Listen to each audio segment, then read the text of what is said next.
Hello student, देखिए आज से मेरे यूट्यूब चैनल डब्ल्यू एजुकेशन 14 पर रोज़ आप लोगों के लिए लाइव क्लासेस होगी। अब हम कर रहे हैं बहुविकल्पीय प्रश्न अर्थात मल्टीपल चॉइस क्वेश्चन जिनको बोलते हैं एमसीक्यूज। ये 20 एमसीक्यूज आते हैं। ये एग्ज़ाम के लिए बहुत महत्वपूर्ण इम्पोर्टेंट हैं, देख लीजिए। इसमें से एक दो यानी कि 20 क्वेश्चन आने आने समझ। अब देखो मैं ज़्यादा टाइम वेस्ट नहीं करूँगा। आज से रोज़ लाइव क्लासेस हमारे यूट्यूब चैनल पर होनी है, समझ लो। लिखा फर्स्ट क्वेश्चन, यदि 65 और 117 के एचसीएफ को 65m-117 के रूप में व्यक्त किया जा सकता तो m का मान याद कीजिए। आप 65 का एचसीएफ और 117 का एचसीएफ कितना लेना चाहेंगे? 65 का एचसीएफ क्या होता है? दोनों का कॉमन फैक्टर। तो इनमें कॉमन फैक्टर क्या है बोलो? 13 पंजे 65, 13 नम 171। तो हम एक काम कर सकते हैं, यहाँ पर इसके बराबर में 13 रख देंगे। और 65m-117 बराबर 13 रख दिया, यानी 117 इधर माइनस का रह जाएगा प्लस का, कितने को 130। अब 65 इधर गुणा में रह जाएगा भाग में, तो कितना आ गया 2। हमारा बी ऑप्शन सही। इस तरह करते हैं। दूसरा देखिए, यदि दो धनात्मक संख्याएं ए और बी को 1 मान लो और ए को 1 बी को 2 मान लो। आपसे कुछ नहीं होता, कुछ मत करिए। या इस तरह मान लीजिए जो मैंने बताया 1 2, या ए बी मान लीजिए, कुछ भी कर लीजिए। अब लिखा कि ए बराबर जो है, यानी कि ए बराबर x की घात 5, बाई बराबर बाई की घात 2, बी बराबर x की घात 3, बाई की घात 3 के रूप में लिखी जाती है, जहाँ x और बाई अभाज्य संख्याएं अर्थात कैसी संख्या?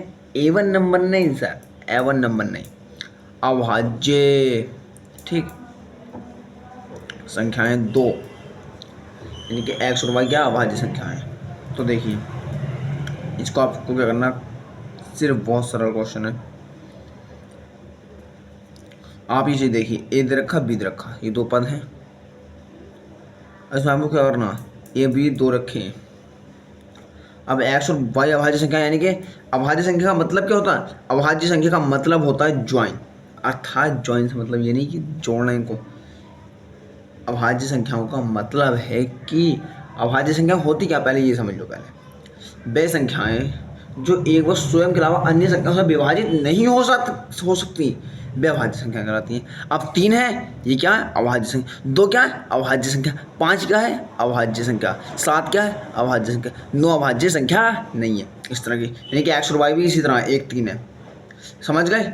1 3 से करोगे तो बहुत सरल लगेगा। मैंने क्या बताया? 1 3 से करो सरल, 1 3 से करो सरल लगेगा सवाल, कुछ भी नहीं होगा इस सवाल में आपसे।